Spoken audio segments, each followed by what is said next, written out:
Hello friends, Shri शिवाय नमस्तुभ्यम. चला तर माझ्या न्यू व्लॉगला सुरुवात झालेली आहे. आणि बघा, हर्ष अगरबत्ती देवाजवळ लावून घेत आहे आणि मी करत आहे नाश्ता सगळ्यांसाठी. तर नाश्त्यामध्ये आज पोहे आहेत आणि कांदा आणि मिरची, कढीपत्ता, शेंगदाणे मी भाजून घेत आहे. मागच्या वेळेस मी उपमा बनवला होता, त्यामध्ये लक्ष राहिलं नव्हतं माझं शेंगदाणे टाकायचं. नंतर मग वेळेवर शेंगदाणे त्यामध्ये टाकावे लागले. तर आता आठवणीने आधी शेंगदाणे टाकले त्यामध्ये. आणि बघा, पोहे भिजत घालून ठेवले होते कारण की हे जाड पोहे आहेत. तर 5-10 मिनटं हे पोहे पाण्यामध्ये भिजत घातले होते. पाणी झारून घेतलं छान आणि कोरडे करायला ठेवले 10 मिनटं. तर असा 20 मिनटं हे पोहे मी आधीच भिजू घालून स्वच्छ करून नंतर मग चाळणीमध्ये काढून ठेवते. आणि नंतर कुठे ते आता पोहे बनवायला घेतलेले आहेत. तर तोपर्यंत मी बाकीचे कामं केले होते.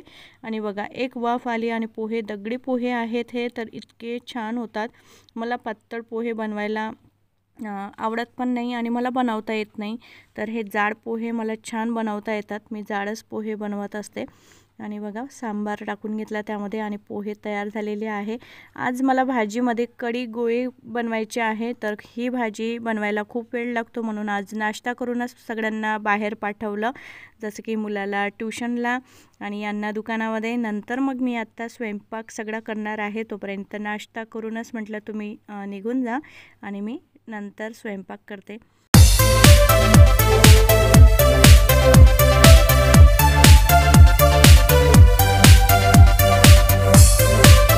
Hello friends, good morning. Shri शिवाय नमस्तुभ्यम. नाश्ता करूनच आज गेलेले आहेत बाहेर, म्हणजे दुकानामध्ये. तर स्वयंपाक मी आत्ता करणार आहे. स्वयंपाकामध्ये स्पेशल भाजी आहे, जी की गावाकडची असते असंही म्हटलं तरी चालेल. शहरातले लोक पण करतात, पण खूप कमी करतात. तर मी करणार आहे कढी गोळे. कढीमधले जे डाळीचे गोळे आहेत ना, ते भाजी मी आज करणार आहे. त्यासाठी डाळ भिजत घातली. डाळीचा पूर्ण चुरा जो असतो ना, तो भिजत घातला. कणोर म्हणतात त्याला. तर बघा, हे भिजून झालेलं आहे. तर आता हे मिक्सरमधून बारीक करायचं. नंतर मग यामध्ये हिरवी मिरची, अजून थोडेसे मसाले, लसूण, कांदा, थोडेसे मसाले घालून ते मिक्सरमधून छान फिरवून घ्यायचं आणि ते गोळे तयार करायचे छोटे छोटे. ते मग कढीमध्ये टाकायचे. चलो, तर ही भाजी मी तुमच्यासोबत शेअर केलेली आहे. तरी पण आता पुन्हा एकदा, कारण की खूप दिवस झाले मी भाजी बनवली नाही, तर आत्ता ही भाजी बनवते. तर बघा, कढी गोळे बनवताना सगळ्यात आधी मी 10-12 मिरच्या आहेत त्या बारीक करून घेते. मिरच्या, जिरं आणि थोडीशी कोथिंबीर, म्हणजे सांबार. ही पेस्ट काढून घेते, कारण की यामध्ये लाल तिखट मी वापरत नाही या भाजीमध्ये, फक्त हिरवी मिरचीच वापरते. जिरं टाकलं थोडंसं आणि आता ही पेस्ट काढून घेते. मग याच भांड्यामध्ये ती डाळ बारीक करायची आहे.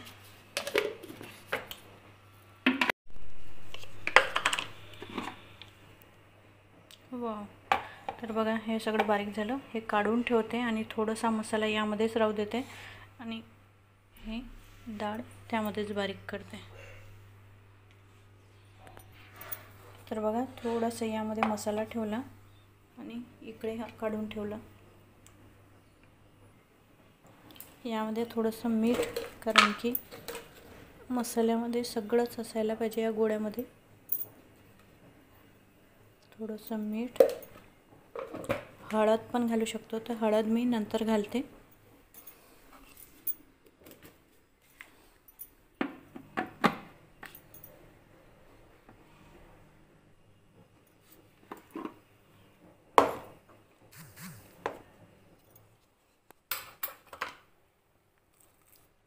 तर बघा, परफेक्ट हे बारीक झालं. आता याचा गोळा बनवू शकतो आणि असंच आपल्याला बॅटर पाहिजे. आणि सगळ्यात आधी कढी बनवायची आहे, तर मी गॅस पेटवून घेते. पोहे केले ना, तीच कढई आहे. यामध्ये तेल तापेपर्यंत दही फेटून घेते. बघा, 1 वाटी दही, त्यामध्ये 1 चम्मच बेसन आणि किंचित टाकते थोडंसं. हे कढी करायला जास्त घट्ट पाहिजे नाही, दह्याची कढी तशीच घट्ट होते, म्हणून मग 1 चम्मच बेसन.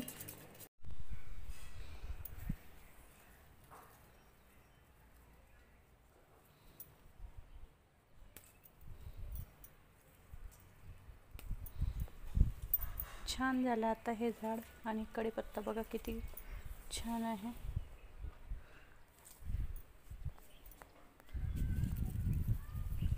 कढीपत्ता घेतला मी.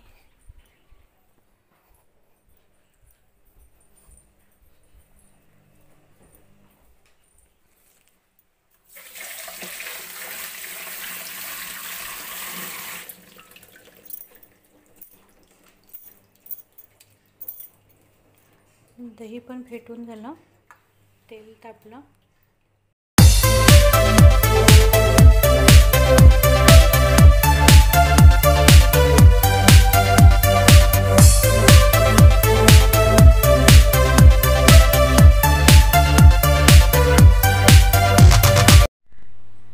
तर फ्रेंड्स, दुपारचे बघा 2 वाजलेले आहे आणि मला काम काय आहे तर ही एक पोत वळून घ्यायची आहे, तेच मी करते. टीव्ही पण बघणं होतं आणि इकडे हे काम होतं. चलो, तर ही माझी नाही, ताईंची आहे आणि ते मला ओवून द्यायची आहे. मला खूप आवडतात ह्या पोतं ओवायला, म्हणून मी माझ्या हाताने ओवत असते. तर बाहेर गाठून पण भेटतात, पण मला पण आवडतात हाताने हे गाठायला. चलो, तर फ्रेंड्स, आत्ता संध्याकाळचे 7 वाजलेले आहे, बघू शकता. 7 वाजायला 5 मिनटं कमी आहे आणि माझ्या घरचं हे सामान संपलं होतं, तर तेच आणलेलं आहे. काय काय आणलं तर दाखवते. तर बघा सामानामध्ये काय आहे. तूर डाळ मी सांगितली नव्हती तरी आणली. तूर डाळ होती माझ्याकडे तरी आणली त्यांनी. आणि हे बघा तांदूळ संपले होते तर त्यांनी आणले तांदूळ. हे स्पेशल बिर्याणीसाठी तांदूळ पाहिजे, म्हणजे पुलाव झाला किंवा मग नॉनव्हेज बिर्याणी तर मी कधी बनवतच नाही. पुलाव त्यासाठीच आणि जिरा राईस करायचा असला त्यासाठी. आणि मला करायचं होतं मिसळाचं, म्हणजे दळून आणायचं होतं, त्यासाठी उडीद सांगितले होते. नंतर हे आहे तांदूळच, हे आहे बारीकवाले तांदूळ, तेलाचा डब्बा. हे सगळं सामान संपलं होतं तर हेच आणलं, बघू शकता. आणि आता काय करायचं तर विचार सुरू आहे. बघू आता स्वयंपाकामध्ये काय पाहिजे. पोळी भाजीच करावी लागेल, पण